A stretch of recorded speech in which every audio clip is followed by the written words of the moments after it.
After World War II, Europe was left devastated, its cities reduced to rubble, and its economies shattered. The continent faced not only the daunting task of rebuilding, but also the uncertainty of what the future would hold. With millions displaced and infrastructure in ruins, European leaders had to make difficult decisions to protect what little wealth their nations still possessed. At the same time, the Soviet Union was expanding its influence across Eastern Europe, casting a long shadow over the West.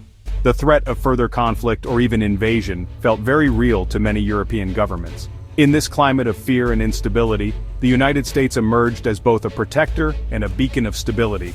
Its economy was booming, its military unmatched, and its shores far removed from the immediate dangers facing Europe. Seeking safety for their reserves, European nations, including Germany, Italy, and others, made the strategic decision to send their gold across the Atlantic to the New York Federal Reserve. This move placed their most valuable assets far from the front lines of any potential conflict. But this was about more than just physical security. The transfer of gold became a cornerstone of the new global economic order. The US dollar, backed by these vast gold reserves, became the world's reserve currency, and gold itself was seen as the ultimate guarantee of trust between nations. By keeping their gold in New York, European countries could easily settle international debts and conduct trade, all while demonstrating their faith in America's financial system. The arrangement symbolized a new era of transatlantic cooperation and mutual reliance. For decades, the gold sat quietly in the vaults, untouched and secure, a silent testament to the trust and partnership that defined the post-war world. Even as the Cold War ended and Europe transformed, the gold remained in place. Moving it back seemed unnecessary, expensive, and potentially risky, especially when the old arrangement had worked so well for so long. Over time, the practice became more a matter of habit and convenience than necessity. The gold's presence in New York was a relic of a different era, but few questioned its logic. For decades, the arrangement was taken for granted. Hardly anyone imagined that the trust underpinning it could ever be seriously challenged. But as the world changed and global politics grew more unpredictable, the sense of security that once surrounded this decades-old pact began to erode, raising new questions about the future of Europe's gold across the Atlantic. The Trump era shook the foundations of transatlantic trust. America First policies and tariffs on European goods made allies feel like adversaries. Trump's public attacks on the Federal Reserve raised alarms about the safety of foreign assets in the U.S. European leaders began to worry. Could their gold be used as a bargaining chip or even frozen in a dispute? What was once unthinkable became a real concern. The U.S. was no longer seen as an unshakable guardian. The world was becoming more multipolar and Europe started to hedge its bets. The question was now urgent. Is our gold truly safe in America? In Germany, what began as a fringe movement to bring the nation's gold reserves home quickly gained momentum, capturing the attention of mainstream politicians and the public alike. The question of where Germany's gold should be stored was no longer just a technical or financial issue, it had become a matter of national pride and identity. Politicians from across the political spectrum, ranging from conservatives to progressives, began to unite in their calls for repatriation. For many, the gold was not just a financial asset, but a symbol of sovereignty and self-determination. Debates in the Reichstag grew heated, with lawmakers arguing that Germany's wealth should be under German control, not held in foreign vaults.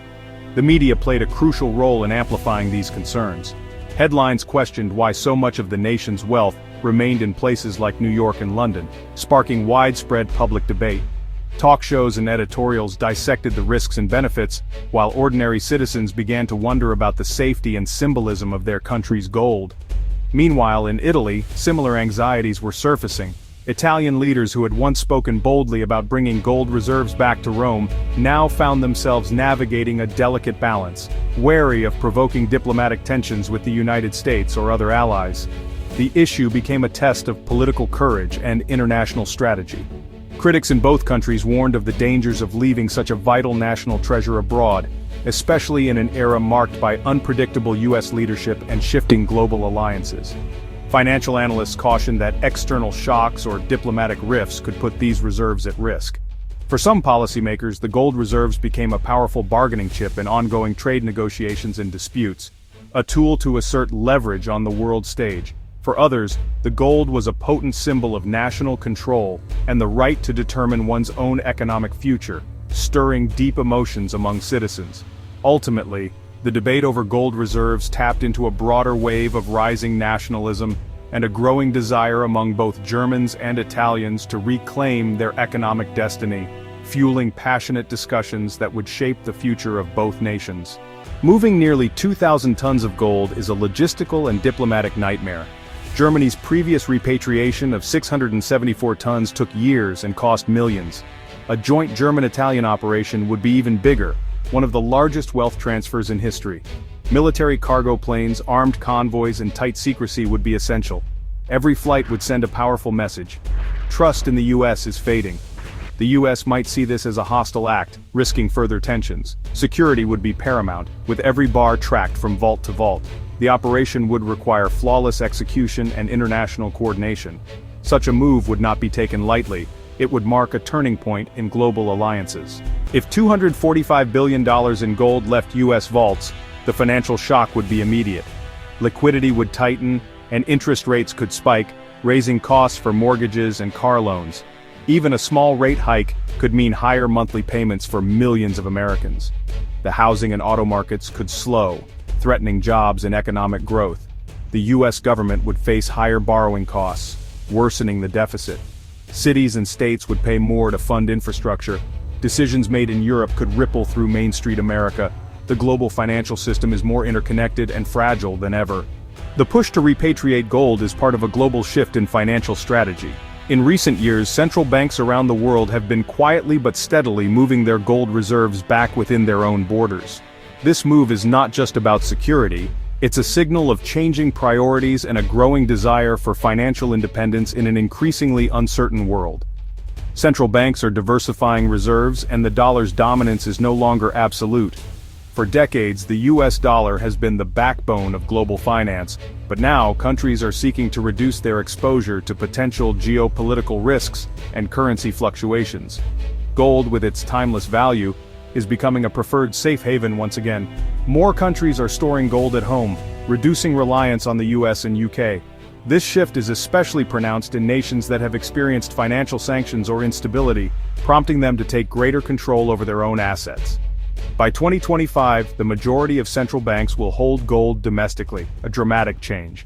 This trend marks a significant departure from the past, when gold was often stored in foreign vaults for convenience and security. This trend could weaken demand for US treasuries, raising American borrowing costs.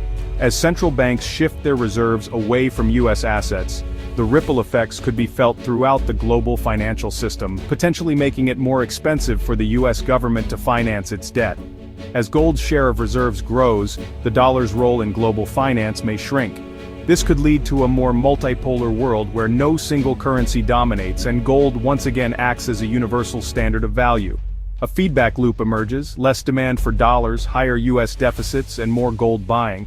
This cycle could accelerate, further shifting the balance of power in international finance. The world is rebalancing, with gold returning to center stage. As nations seek stability and autonomy, gold's appeal as a store of value and symbol of sovereignty is stronger than ever. The implications for the US economy and global markets are profound. Investors, policymakers, and ordinary citizens alike will need to adapt to this new reality, where old certainties are being replaced by new dynamics. We may be witnessing the dawn of a new financial era. The choices made today will shape the future of money, power, and prosperity for generations to come. Gold, long sidelined, is making a powerful comeback. Its resurgence is a reminder that in times of uncertainty, the world often turns to what is tried, tested, and truly valuable. The story of Europe's gold is about more than metal. It's about trust and power. Is the world losing faith in the dollar, or is gold just a political bargaining chip? Central banks are quietly increasing gold holdings and bringing them home.